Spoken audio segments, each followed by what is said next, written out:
Capítulo 8. Te digo que los néblulos estaban que ardían de malas intenciones respecto a los luminosos en esta historia.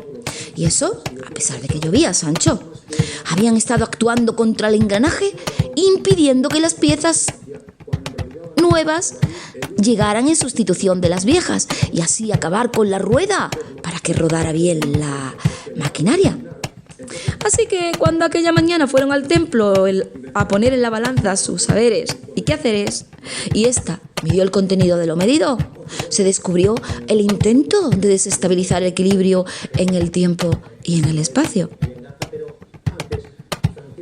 Y por intereses propios, que no generales, como pregonaban a bombo y platillo. Y pensó pues el cuento que ya era hora de poner las cosas en su sitio. Y en estas estábamos cuando se tomó bien tomada la decisión de que había que actuar rápidamente y sacar del polvorín en que se había convertido a aquel lugar a todas las personas que estaban en el escenario en que se desarrollaba aquella obra de terror, en la que había que salvar a cuantas más personas mejor, o a todas en el patio de butacas y entrar en el personaje. Y en estas estábamos cuando se tomó bien tomada la decisión de que había que actuar rápidamente y sacar del polvorín en que se había convertido aquel lugar a todas las personas que estaban en el escenario en que se desarrollaba aquella obra de terror en la que había que salvar a cuantas más personas mejor, o a todas en el patio de butacas y entrar en el personaje. Para ello, el arco iris fue convocado de nuevo aquí y allá por la lluvia y el sol. Increíble verlo, Sancho, aquí y allá, como gigantescos tubos fuertes y consistentes. Oh, querido, por aquellos toboganes de luz y 7 colores, con fluidez rápida y serena, sin turbulencias, se deslizaban los espectadores de entre el pueblo, unos tras otros. Padres, madres, hijos e hijas, amigos y amigas, hermanos, hermanas, sobrinos, sobrinas, abuelos y abuelas, cuñados y cuñadas, en fin, la gran familia que se conformaba en toda su diversidad y que estaban dispuestos a querer ver la vida en colores y no estar en la niebla mirada de los néblulos. La noticia fue cubierta por todos los vientos periodistas, que con la verdad por delante fueron importantísimos para ofrecer la ayuda humanitaria a quienes estaban como si estuvieran en los campos de exterminio nazi durante el Holocausto, pero estaban ahora en aquella franja de territorio, esperando una muerte que consideraban segura. Y se logró, Sancho, convencer hasta los más reacios que aún desconfiaban de los colores, pues se le habían metido tanto miedo en la mirada que casi estaban ciegos. Y al operarle de aquellas cataratas y descubrir la belleza del iris frente a la fealdad del gris de la destrucción, para contribuir a pintar de colores sobre la pared de lienzo que le correspondía en aquella franja de tierra del reino donde un pueblo era asediado para ser exterminado, de nuevo pintaron de colores plazas y jardines, escuelas y hospitales, teatros y cines, y pentagramas en blanco y negro en los que poder componer música, que como de todos es bien sabido, es el arte de bien combinar los sonidos y el tiempo. Pero entre tanto seguimos con la historia, Sancho.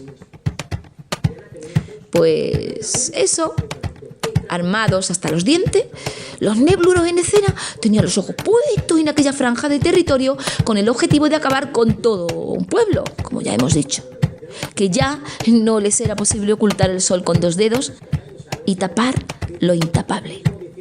Aunque en realidad su propósito era mucho más maquiavélico y abarcaban y acariciaban en su avaricia la idea de la caída de toda la cultura y la sociedad luminosa, que les era insoportable, y quedarse así con todo el gobierno del reino. Y a saber que en esta, Sancho, pretendían que los luminosos no iban a hacer nada, pues rompería el equilibrio, y el equilibrio pasaba por defender a aquel pueblo sin intervenir en el conflicto directamente. En el patio de butacas, la gente estaba que se revolvía en sus asientos.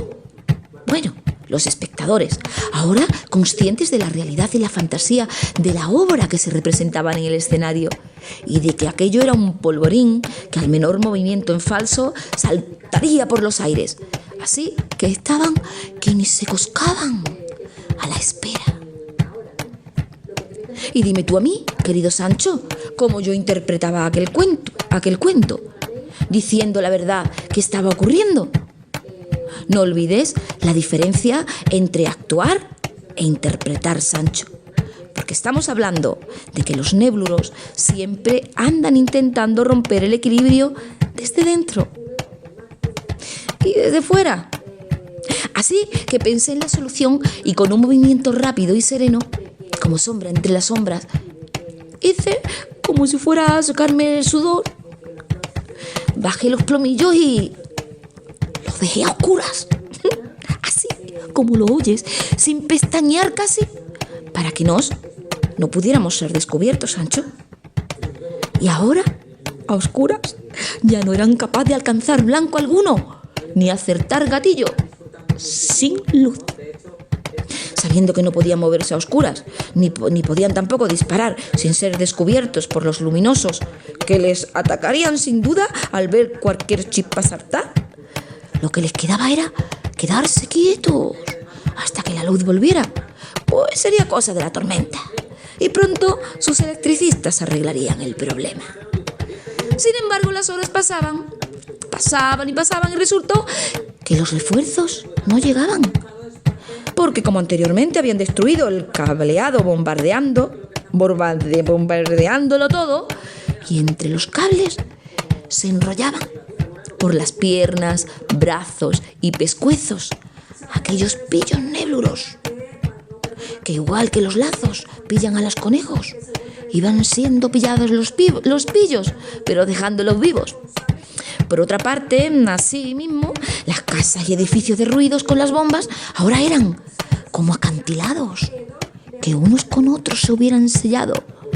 Los bloques de contención con amenazantes hierros dispuestos a ensartarles estaban, si les daban ocasión, con los fierros que se habían convertido en sus afiladas garras, que desgarrarían a quien osaran acercarse a las tumbas de sus muertos. Sin piedad, pues la desolación es así. Sancho, amigo, toma fuerte mi mano, que yo tomo la tuya para decirte que eran muchos los muertos y muchos los acantilados que eran golpeados por la tormenta que la lluvia y el viento estaban provocando en el mar, que comenzaba a oler a sal más que otras veces y cuya superficie se rizaba como piel estremecida por un escalofrío. Total, Sancho, que los electricistas en suspenso se quedaron con la cosa así. Mi querido amigo, que en estos momentos no eran capaces de escapar de allí y estaban atrapados en sus propias fechorías y en escenas y a oscura, y a ver quién era el guapo que se movía sin ser detectado y pillado infraganti. En unos momentos entraron los bomberos, policías y guardias civiles y hasta un cuerpo de élite del reino de los luminosos. Y pues eso, que entraron en acción y acostumbrados como estaban a moverse en la oscuridad con gafas y sin gafas, con luz y sin luz, con tormenta y sin tormenta, fueron llevando a cada quien de aquel patio de butacas fuera de aquel polvorín que se manifestaba en el escenario y con el cual los nébluros pretendían transformar su obra en su gran obra como referente para los suyos en el futuro. Los cuerpos de seguridad del reino tenían ya a todos los actores espectadores del patio de butaca fuera de aquel lugar, que ahora ya sabían ellos que habían sido secuestrados, pero que estaban a salvo. En un plof sí sucedió aquello, querido amigo, pero para que les pillaran había que devolver la luz a escena y darle para arriba al interruptor sin descubrir el ajo. Así que ni corta ni perezosa abrí el paraguas que con el mango subió el interruptor y como fue el paraguas y no yo, a mí nadie me vio, que yo solo interpretaba el papel que me tocaba: contar el cuento.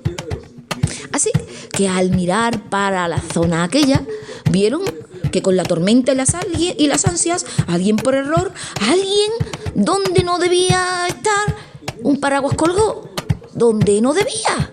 Y con los rayos y los truenos, como por arte de magia, aquel objeto se movería y justo ¿a dónde vino a caer para dejarlos a oscuras? En todos los plomillos que hicieron la oscuridad. Luego de llevarse a los espectadores actores, la oscuridad del patio de butacas, la oscuridad se desvaneció. Porque con el mango del paraguas, los vientos periodistas luminosos subieron al interruptor. Y todos no vieron nada más que aquel objeto abierto, volando por los aires, volando, volando. Lo demás que ocurrió, lo puedes leer en los periódicos. La forma en que los pescaron a los nébluros. Y los pescaron apuntando a donde consideraban que debían disparar, por órdenes de sus jefes, a las cabezas de los espectadores actores. Hay reseñas importantes sobre esta historia en el cuento, si así lo deseas. Puedes quedarte en ello si quieres, mi querido amigo, unos instantes, o venir conmigo sin perder tiempo a otro espacio en el tiempo que transcurría y transcurre a la par que tú y yo. Vuelve el cuento a la historia de Ciudad de los Girasoles, Sancho. Y te cuento, buen amigo, que